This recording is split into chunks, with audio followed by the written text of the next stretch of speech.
Ang lalaking ito ay ipapahamak ang buong pamilya sa gulong ito. Ang pangalan niya ay Bryce. Siya ay 17 years old. At isang gabi ay nasa labas siya at nagmamaneho. At bandang kalagitnaan ng gabi ay humithit si Bryce ng kaunting zaza. Kaya paikot-ikot siyang nagmamaneho, feeling good, pero ang bilis ng takbo niya.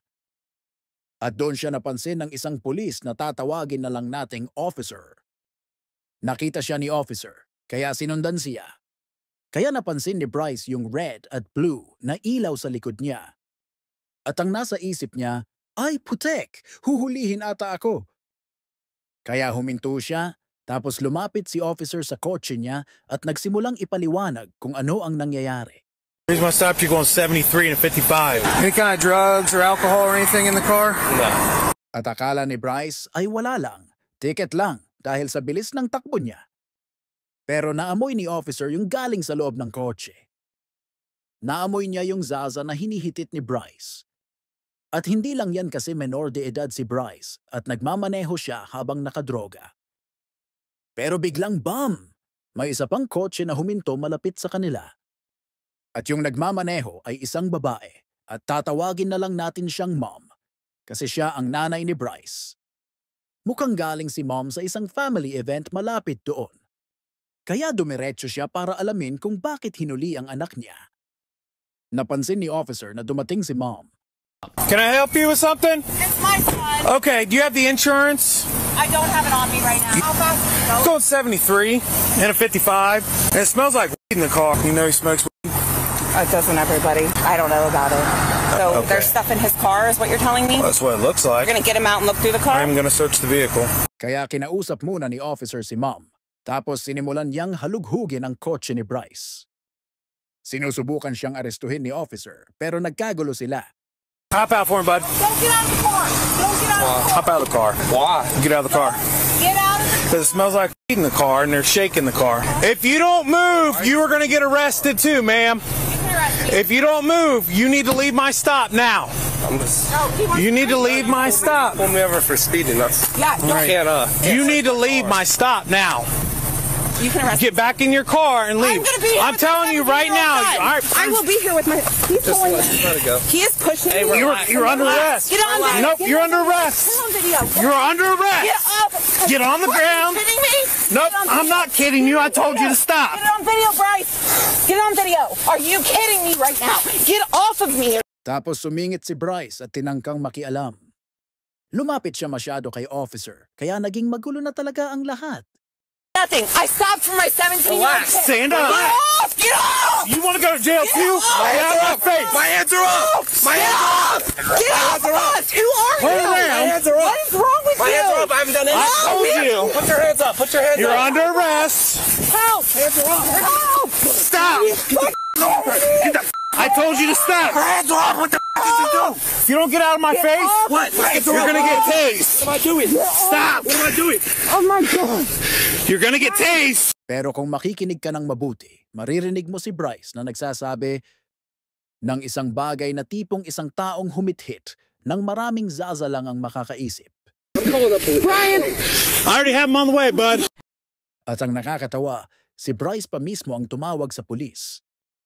Sa video ay maririnig mo siyang tinatawagan ng pulis tungkol sa pulis. There's a police that's illegally arresting my mother for nothing. That she did nothing wrong. There's a Stop. police. There's a sheriff. Put your other hand behind your back. Arresting my mother for nothing. Put your other hand behind your back. On the ground because she came over here. He is pushing me Put your... down! I'm a minor. I'm a minor. Nagagalit si Bryce at sinubukan na namang makialam. Nilapitan niya si officer at sinubukang hawakan ang braso nito.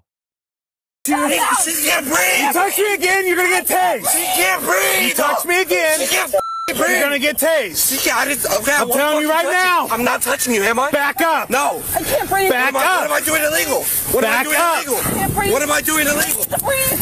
Let her breathe.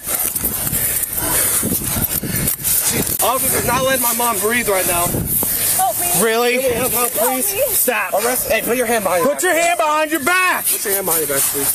For me, mother. I'm not gonna tell you again. What did she do wrong? What did she do wrong, sir? What did she do wrong to be slammed on the ground? Tell me. Tell me, please. Tell me. Hands are Hands up. behind your back. Hands are up. Hands behind your back. Hands are up. Kaya boom, hinuli na rin pati si Bryce.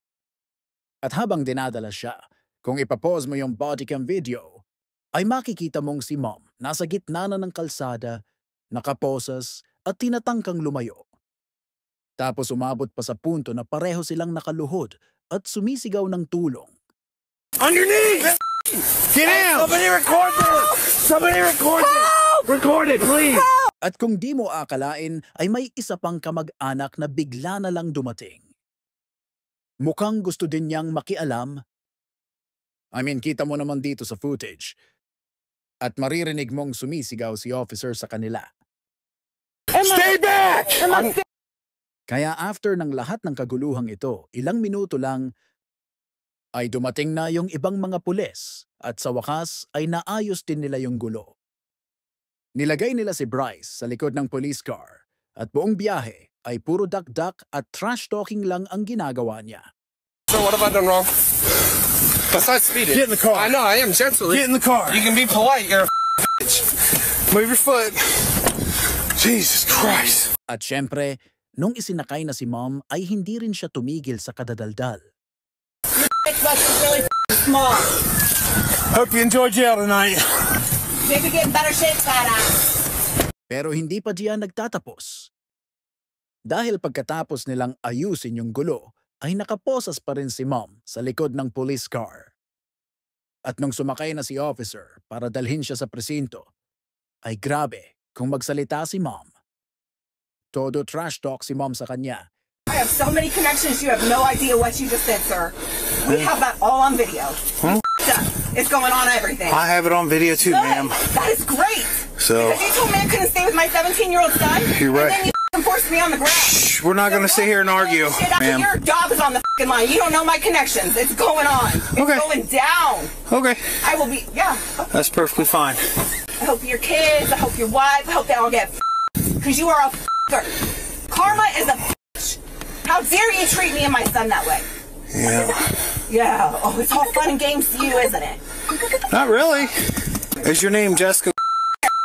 You. Okay. Mother ass, I'm gonna blow this up on you. You Okay. watch. You don't know who you with. Okay. You better take pictures of the bruises you left, mother. You almost killed me. I'm on the ground telling you I can't breathe, and you still got your knee in my back. I couldn't breathe. Who the do you think you are? You don't even know what you just said. What's your name, fat ass? My name. Fat ass? Is that it?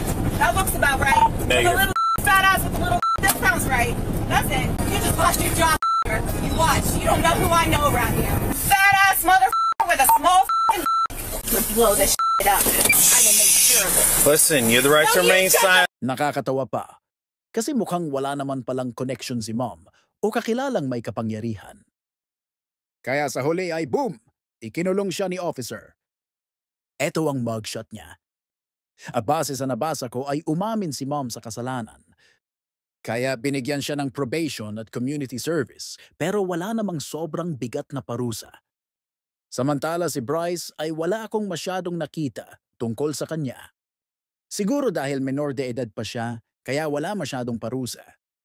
Anyway, cool family pero grabe ang kulit ng pamilyang ito.